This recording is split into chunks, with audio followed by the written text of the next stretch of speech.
এই মুহূর্তে সবচাইতে বড় খবর, বিগ ব্রেকিং নিউজ। এবার উত্তর পূর্বে রাজ্যে ত্রিপুরাতে বিজেপির কার্যকর্তা ও মণ্ডল নেতাদের নিয়ে একেবারে রীতিমতো বৈঠক। আর এই বৈঠকে নেতৃত্ব দিচ্ছেন সভাপতি, রাজ্যের যিনি দায়িত্বশীল হেভিওয়েট নেতা রাজীব ভট্টাচার্য। এছাড়াও আমরা দেখতে পাচ্ছি সুবল ভৌমিককে।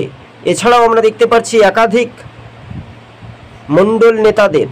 কার্যত আগামী দিন কিভাবে বিজেপিকে এগিয়ে নিয়ে যাবে এই নিয়েও দলীয় কর্মীদের বড় বার্তায় ইঙ্গিত দিলেন, এমনটাই বৈঠকে সূত্র মারফত খবর পাচ্ছি আমরা।